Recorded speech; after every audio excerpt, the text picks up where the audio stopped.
Du jour, élu de la Marne, siège dans le groupe Les Républicains. Bonjour René-Paul Savary. Bonjour. Merci beaucoup d'être avec nous. On va commencer par le coronavirus. Avant de voir ce qui s'est passé hier au Sénat, une question, vous qui êtes médecin, est-ce qu'il faut s'inquiéter de ce coronavirus ? Je dis, rassurons la population, il ne faut pas s'inquiéter, mais il faut prendre des précautions. Il y a véritablement avoir un comportement individuel et rompre un peu avec les habitudes, ne pas se serrer les mains, se laver régulièrement les mains, pas forcément sauter au cou des enfants, etc. Donc c'est vrai qu'il y a quelques liens affectifs qu'il faut un peu rompre pendant ces temps-là. Et c'est en faisant en sorte de prendre ces mesures que l'épidémie ne se propagera en tout cas moins vite. Mais moins vite parce que pour le vol, elle va se propager. Un passage à ce qu'on appelle le stade 3, c'est inéluctable pour vous. Quand il y a une épidémie virale, on le sait, on va arriver, on n'est pas encore au stade de l'épidémie, on est à l'endémie, je pense, mais ça va forcément tourner vers l'épidémie vu le contexte international. Eh bien, effectivement, il y a des mesures à prendre sur le plan national. Passer à un stade 3 veut dire un certain nombre de dispositions, selon les territoires, selon l'endroit où il y a des foyers, et puis des mesures individuelles où il faut, dans la mesure du possible, éviter certains déplacements, certains contacts, pas forcément aller voir ces personnes âgées à la maison de retraite, etc. Donc il faut véritablement que nos concitoyens, non pas s'y inquiètent, mais prennent des précautions. Allez, justement, un débat avait lieu hier soir au Sénat pour savoir si la France est prête à faire face à cette épidémie. On va en parler avec notre journaliste Steve Jourdain.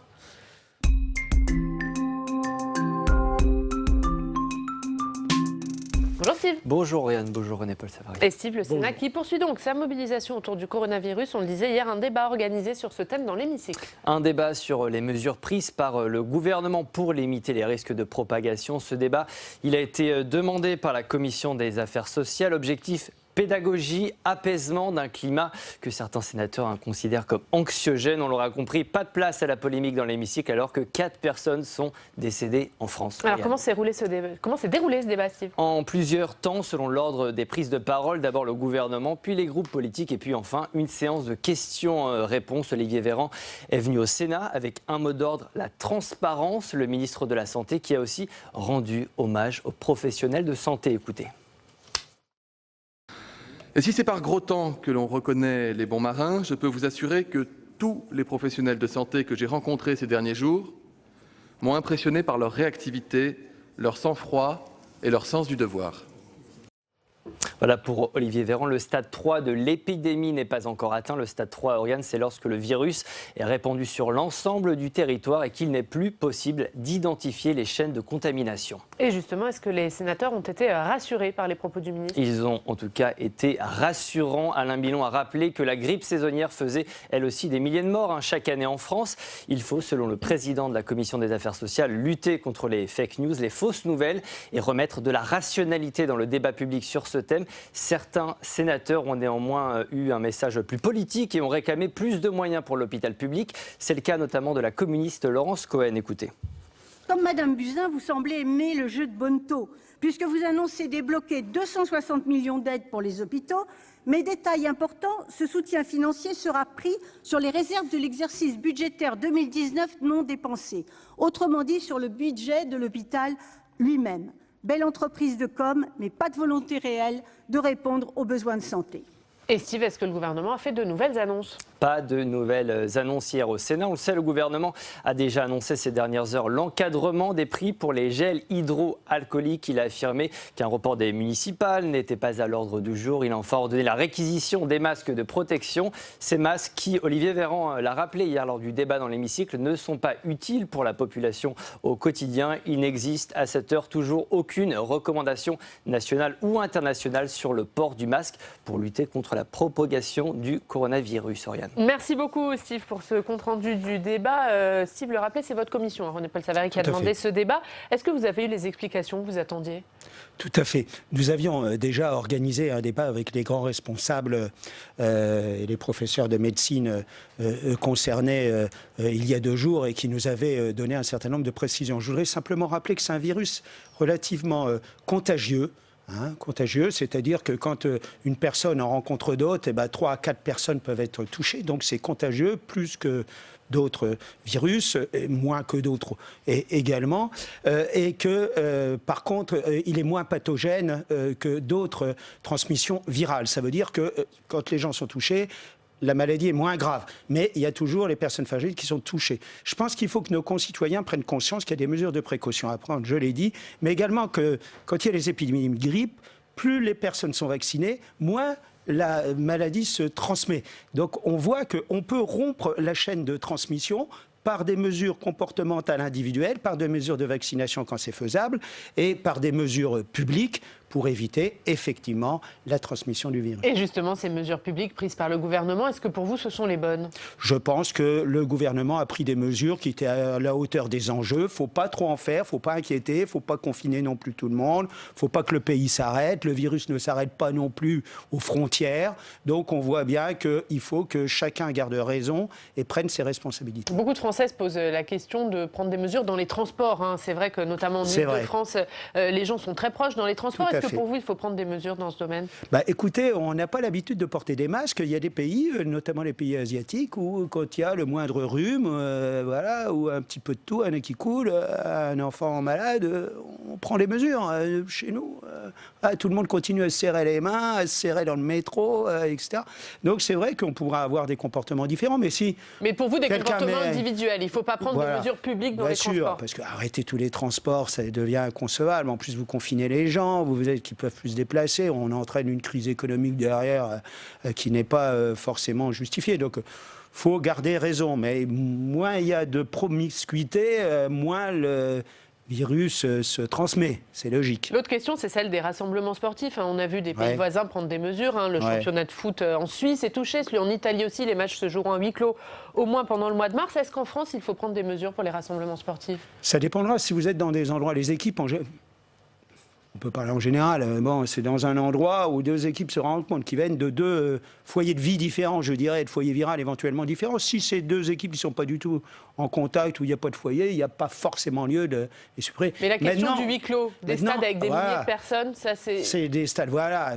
Il faut éviter quand même la promiscuité au maximum. Donc c'est aux gens aussi de prendre la responsabilité. On ne les oblige pas à aller voir un match de foot. Celui qui préfère rester chez lui et regarder dans la télé, un comportement qu'on peut qualifier de responsable. Donc c'est pas à la Ligue de prendre des mesures, c'est aux gens de pas aller au stade. Voilà, éventuellement, qu'ils n'aillent pas au stade. L'autre question, c'est celle des écoles. L'Italie a annoncé hier qu'elle fermait ses écoles au moins jusqu'à mi-mars.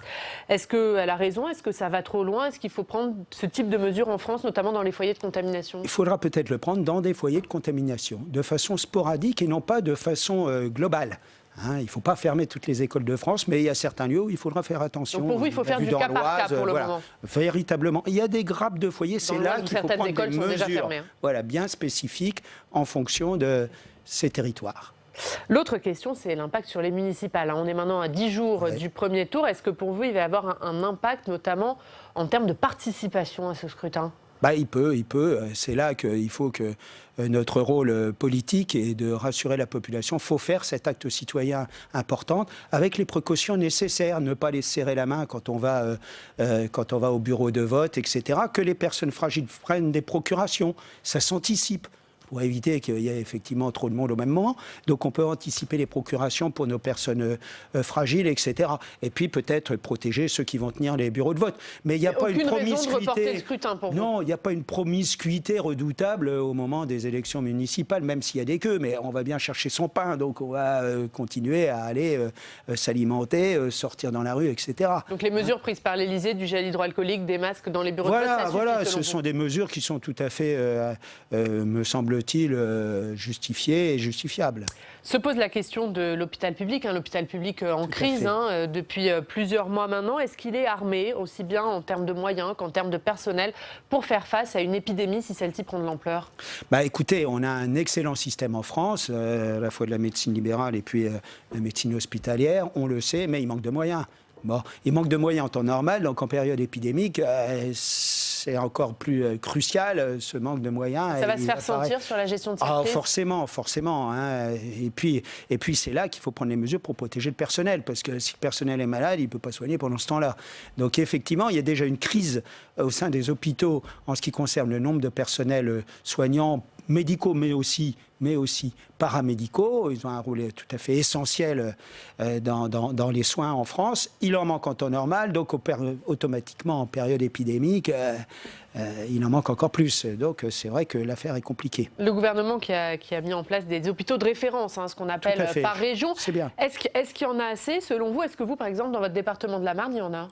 Moi, je n'ai pas dans le département de la Marne, c'est un département important. On a un CHU, le CHU de Reims, il n'est pas l'hôpital de référence, c'est le CHU de Nancy. Compte tenu du nombre de cas qu'il y a actuellement, je pense que c'est suffisant. Mais si ça s'aggrave, il faudra que chaque département ait un hôpital de référence. Si ça se développe, il faudra faire en sorte d'éviter les déplacements, etc.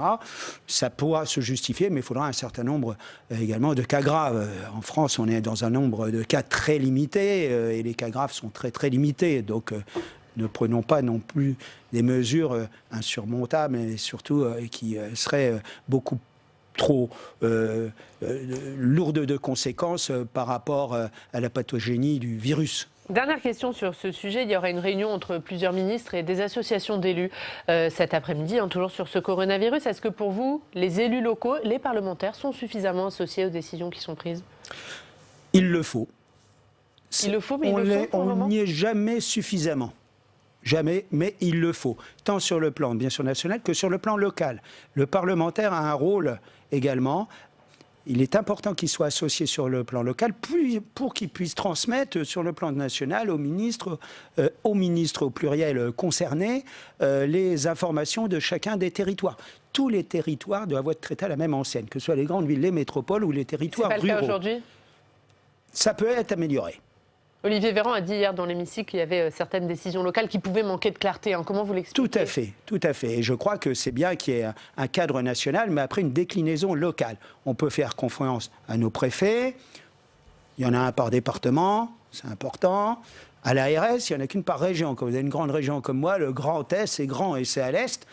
C'est très long comme région. C'est vrai que c'est peut-être là qu'on voit que le processus de décision est éloigné. Mais il y a des antennes locales. Voilà, faut des décisions qui sont adaptées aux problèmes des territoires pour assurer au plus près nos concitoyens. Allez, on va passer à l'autre sujet d'actualité que vous connaissez bien, dont vous vous occupez également depuis longtemps, c'est la réforme des retraites. Oui. René-Paul Savary, hier, l'Assemblée nationale a rejeté la demande de commission d'enquête faite par les socialistes qui voulaient faire une commission d'enquête sur l'étude d'impact de la réforme. Est-ce que vous regrettez qu'elle n'ait pas lieu à l'Assemblée? Écoutez, nous, on le constate, la Cour des... Mais vous comprenez cette décision de l'Assemblée nationale de ne pas donner suite à cette demande de commission d'enquête? C'est un projet qui est mal parti au départ, sur des mauvaises bases. Dire aux gens que l'âge légal de départ à la retraite est 62 ans, nous sommes le seul pays en Europe. Il y a quand même quelque chose qui ne va pas avec l'espérance de vie qui augmente et le rapport cotisant-pensionné qui se dégrade. Dire qu'on fera un régime unique, en supprimant l'ensemble des régimes, certes spéciaux, mais également complémentaires.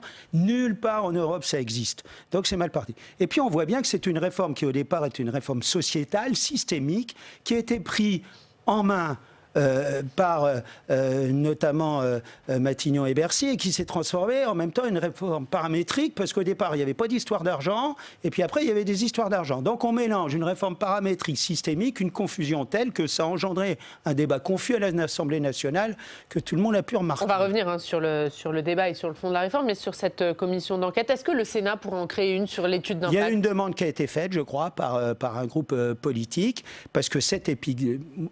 J'ai jamais vu ça, moi.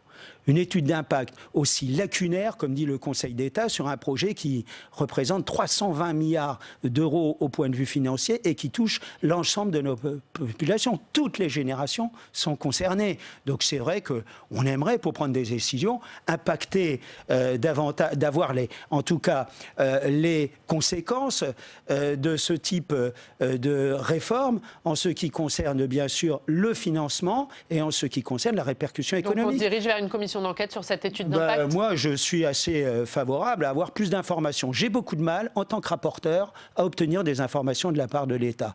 On a l'impression qu'on nous cache un certain nombre de choses. Et ça, c'est grave, parce que quand les gens ont l'impression qu'on leur cache quelque chose, on n'agit pas tout à fait dans la confiance. Or, il faut redonner confiance à nos concitoyens. Ce n'est pas en s'y prenant comme ça qu'on leur donnera confiance. Ce n'est pas en prenant des mesures autoritaires qu'on imposera la loi. On vous cache de manière volontaire ou on vous cache parce que finalement, le gouvernement n'a pas toutes les informations?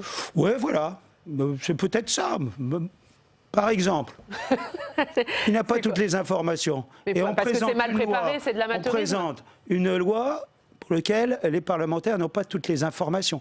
Parallèlement, ce sont les partenaires sociaux qui discutent sur le financement du système. Mais attendez, dans quel monde vit-on ? Nous, au Sénat, je peux vous dire, on va essayer de remettre les choses à l'endroit et dire la vérité aux Français. Et essayer de leur redonner confiance dans leur système de retraite. Justement, au Sénat, où le texte doit arriver le 20 avril, mais Gérard Larcher demande un report de 2 semaines pour laisser le temps à la conférence de financement, justement, de produire ses conclusions. Le Premier ministre a entrouvert la porte hier aux questions d'actualité au gouvernement. Est-ce que vous êtes optimiste sur ce report de 2 semaines ? On verra le résultat. Mais en tout cas, il me paraît tout à fait normal de décaler de 2 semaines. Pourquoi ? Pour prendre nos décisions, il faut qu'il y ait des propositions de financement de retour à l'équilibre d'ici 2025-2027. Le système universel par points tel que proposé ne peut pas tenir si on ne part pas d'un point zéro d'équilibre. On ne peut pas partir avec un déficit qu'on va porter tout au fil des années. La réforme va coûter cher. Si on part déjà avec un déficit, elle va coûter très très très cher. C'est la raison pour laquelle il faut être Si jamais vous n'avez pas ces informations au début du texte, si le gouvernement n'accepte pas ce report, qu'est-ce que va faire le Sénat ? Qu'est-ce que vous allez faire ? Est-ce que vous allez refuser d'examiner le texte ? Quelle va être votre attitude ? On en tirera les conséquences. Quelles seront-elles ?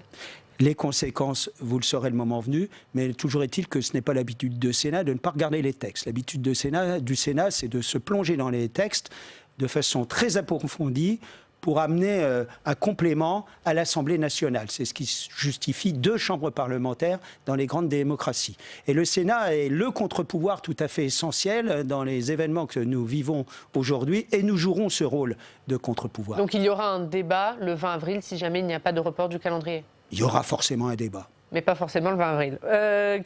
Il y a, vous le disiez, pas d'obstruction parlementaire, le débat s'annonce long au Sénat. Est-ce qu'il vous faudra plus que les 2 semaines prévues ? Est-ce que vous demandez plus déjà dans le calendrier ? Non, je crois qu'en 2 semaines, on peut voir si on a plus de temps. Mais vous savez, on siège jour et nuit, on pourra siéger le week-end si besoin. On va affronter ça avec beaucoup de sérénité. Je pense qu'il peut y avoir des milliers d'amendements, effectivement, mais des amendements de fond. Ce n'est pas l'attitude du Sénat de faire de l'obstruction. L'attitude du Sénat est véritablement de travailler les textes au fond. Et je suis persuadé que l'ensemble des sénateurs sera très attaché parce qu'il en va quand même de leur responsabilité. C'est une réforme sociétale et qui pose trop de difficultés pour qu'elle soit acceptable dans l'état actuel des choses. Et on sent bien que pour faire passer ce type de réforme, il faut des adhésions. Il n'y a pas d'adhésion. C'est quand même inouï. On nous propose une réforme plus juste, plus équitable et personne n'adhère. Il y a quelque chose qui ne va pas. Un mot sur la conférence de financement que la CGT et Force ouvrière ont quittée. Si jamais elle échoue, cette conférence de financement, Édouard Philippe a dit qu'il reprendra la main. Est-ce que s'il instaure un âge d'équilibre, un âge pivot, vous le soutiendrez ? Mais nous verrons ce qui sera proposé. Nous avons nos idées. Nous devons dire la vérité aux Français. Et la vérité, c'est effectivement qu'il y a un problème d'âge qu'il faut véritablement régler. Parce que derrière, si vous ne réglez pas le problème d'âge, ça veut dire que vous baissez les pensions. Voilà. On sait que nous sommes dans un pays où on a déjà une dépense publique, on ne peut pas augmenter les cotisations, on perdrait d'ailleurs des emplois, donc de la richesse, donc on déséquilibre le système. Donc si on baisse les pensions, on baisse le niveau de vie de nos retraités, ça ne va pas aussi sur le plan économique. Donc il faut prendre nos responsabilités et faire en sorte que... Donc ça veut dire reporter clairement l'âge de départ. Si on veut donner confiance à nos jeunes, il faut leur dire la vérité et voir comment on pourra, à travers les réserves, à travers un système de financement, donner des garanties puissances d'équilibre du système. Nous ne les avons pas aujourd'hui. Un dernier mot, vous avez fait un rapport sur l'emploi des seniors. Vous rappelez ce chiffre, 44% des Français ne travaillent plus au-delà de 55 ans. Est-ce qu'il ne faut pas d'abord régler ce problème avant de repousser l'âge de départ ? Mais bien sûr, il y a un certain nombre de problèmes à régler. Tant qu'on n'a pas réglé l'emploi des seniors, la retraite progressive, le cumul emploi-retraite, avoir un autre œil que ce que l'on a aujourd'hui vis-à-vis des seniors, qu'on les mette surtout pas dehors, parce que quand un senior a perdu son emploi, il n'arrive pas à en retrouver. Donc il y a des mesures novatrices à prendre. Quand on aura pris ces mesures novatrices, quand on aura dit la vérité aux Français, qu'on aura rééquilibré le système, il sera toujours temps de changer le mode de calcul, parce que c'est un mode de calcul différent, cette réforme. Pour l'instant, on sait comment ça se passe. Ce qu'il faut dire aux Français, ce qu'ils veulent savoir, c'est à quel âge je pars, leur question, à quel âge je pars, avec quel montant. Voilà. Et ça, actuellement, on est incapable de leur dire dans le nouveau système. Allez, on suivra les débats au Sénat, fin avril ou début mai. On verra selon le calendrier. Comme tous les jours, René-Paul Savary, on va se rendre dans une rédaction locale. Aujourd'hui, on va aller à Lyon, retrouver nos partenaires du Progrès. Bonjour, Philippe Crolly-Labourdette. Merci d'être avec nous ce matin, responsable adjoint desk central au Progrès. Vous allez nous parler des conséquences du coronavirus. La foire de Lyon, qui était initialement prévue, vient d'être reportée. Elle est pour le moment reprogrammée mi-mai. Mais cet effet du coronavirus, c'est un coup de tonnerre dans le ciel économique de la capitale des Gaules. Oui, parce que c'est une décision rarissime qu'a prise l'organisateur JL Evans. C'est une manifestation majeure qui existe depuis 1916, qui n'a été interrompue que pendant la Deuxième Guerre mondiale entre 1942 et 1945. Donc c'est vraiment la première fois qu'il y a un report pour ce genre de cause. Honnêtement, les organisateurs auraient pu jouer un peu avec le feu, c'est-à-dire limiter la jauge à 5000 personnes par hall d'exposition. Mais ils ont reconnu que c'était très difficile de faire un décompte juste, donc ils ont préféré se conformer à la réglementation établie dans le cadre de cette épidémie. Quel est le poids économique de cette manifestation ? On parle là d'un enjeu d'à plus de 200 millions d'euros. Tout le montage des stands qui était prévu la semaine prochaine est purement annulé. Et ce report réduit à néant sur cette période le carnet de commandes de dizaines d'entreprises dans le domaine de l'installation, de l'intérim, de la communication. Pour limiter le manque à gagner de la société et ne pas trop impacter l'économie de la métropole lyonnaise, qui est très dépendante de cette foire, les équipes de JL Evans vont maintenant devoir convaincre les 800 exposants qui avaient versé un acompte et les centaines qui étaient encore pressentis de changer leur programme en participant aux nouvelles dates, c'est-à-dire du 16 au 24 mai. Il faut savoir que l'an dernier, la foire de Lyon a accueilli près de 198 000 visiteurs avec 900 exposants. Alors on emploie le conditionnel parce que JL Evans ne communique pas les chiffres officiellement, mais aurait enregistré 14 millions d'euros de retombées économiques directes, 16 millions de manière indirecte, et généré un chiffre d'affaires de 80 millions d'euros pendant la foire et du double après la foire, puisque bien sûr les exposants bénéficient de ce qu'ils ont pu montrer pendant cette foire dans les semaines qui suivent et les mois qui suivent. Et justement, il y a des conséquences pour les exposants également. Oui, ça les plonge dans un grand embarras parce que certains avaient engagé de gros moyens. C'est des foires qui coûtent cher en installation, en stand, etc. Et certains sont un peu dans l'incompréhension par rapport au fait que des matchs de foot ou de rugby sont maintenus alors que cette manifestation est annulée, enfin reportée en tout cas. Et puis surtout, ils ont un programme de foires et d'expositions déjà, et donc ils ne sont pas sûrs de pouvoir venir au mois de mai. Globalement, ils ont moins d'événements qu'à une époque, donc ça mettait un peu en cause ce report et ce moins d'événements depuis certains temps remet en cause un peu leur rentabilité, voire l'avenir de leur structure. Coronavirus qui a des conséquences sur la foire de Lyon, vous nous en avez parlé, qui a aussi des conséquences sur les municipales, notamment à Villeurbanne où un candidat a opté pour un meeting virtuel du coup. Oui, on avait connu d'autres hommes politiques qui faisaient des meetings virtuels. Là, c'est le député de La République En Marche, Bruno Bonnel, qui se présente sans étiquette aux élections métropolitaines sur la circonscription de Villeurbanne, qui a décidé de remplacer son dernier meeting la dernière semaine de campagne, avant le premier tour, par un rassemblement virtuel en raison de l'épidémie de coronavirus. La date n'est pas encore tout à fait fixée, mais il y aura des robots de téléprésence pour verbaliser les questions des internautes. Et à l'arrivée, ça fera quand même un meeting moins onéreux qu'un meeting traditionnel. Et puis, ça évitera aux candidats de serrer les poignées de main. Ils essayent de ne pas le faire en ce moment, mais parfois, ils se sentent obligés quand les gens insistent et ils serrent quand même les mains. Donc là, cette fois-ci, il n'y aura pas ce risque de contamination. Merci beaucoup. Merci Philippe d'avoir été avec nous ce matin. On va regarder la une du Progrès consacrée à la défaite de l'Olympique lyonnais hier soir face au PSG en demi-finale de la Coupe de France. Défaite de Lyon 5-1 face au PSG. C'est trop dur, c'est le titre du Progrès ce matin. Merci d'avoir été avec nous. On va continuer à parler coronavirus et municipal, mais dans votre département.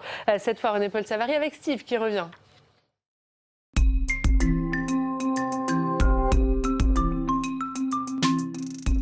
Et Steve, dans l'actualité dans la Marne, ce matin, le coronavirus avec un premier cas confirmé dans le département. Ouais, l'Union qui s'intéresse à ce premier cas dans votre département. Il s'agit d'un homme de 38 ans, l'âge est important, 38 ans, dont l'état de santé est jugé préoccupant. Il est actuellement hospitalisé au CHU de Nancy avec 3 patients qui sont originaires de l'Aisne.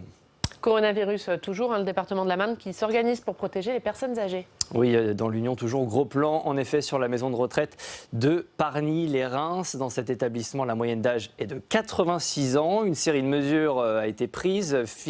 Frictionnage des mains à l'heure des repas, poignée de porte et désinfectée 4 fois par jour. La directrice, elle va même plus loin, puisqu'elle n'exclut pas un filtrage des visites, voire une fermeture complète de l'établissement en fonction de l'évolution du virus, Oriane. Un mot rapidement, l'inquiétude, elle est là aussi dans ces EHPAD, dans ces maisons de retraite. Tout à fait, c'est là où il peut y avoir des foyers qui se développent et avec des conséquences graves. C'est pour ça qu'il faut prendre les mesures de précaution. Mais les mesures, quelles que soient les périodes, que les gens qui viennent voir leurs personnes âgées se vaccinent contre la grippe et que l'on mette, comme j'avais fait il y a quelques années, des poignées en cuivre qui naturellement évitent la contamination et la transmission des virus et des bactéries. Ce sont des mesures qu'on devrait généraliser et qui limiteraient les propagations virales. Et on parle des municipales, à Reims, avec un sondage, Steve. Si l'on en croit les sondages, en tout cas, Arnaud Robinet, maire Les Républicains depuis 2014, est en tête des intentions de vote. 55% des voix, selon un sondage. René-Paul Savary, elle est bonne, cette campagne d'Arnaud Robinet ?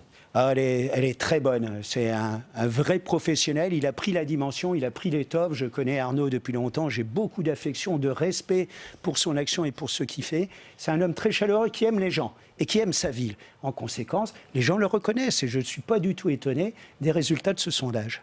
Eh bien, merci beaucoup. Merci, Steve. Dernière information sur ce coronavirus, on vient de l'apprendre, puisque la Corse était jusqu'à maintenant la seule région métropolitaine épargnée. 3 cas désormais en Corse, 3 cas confirmés à l'hôpital d'Ajaccio depuis cette nuit.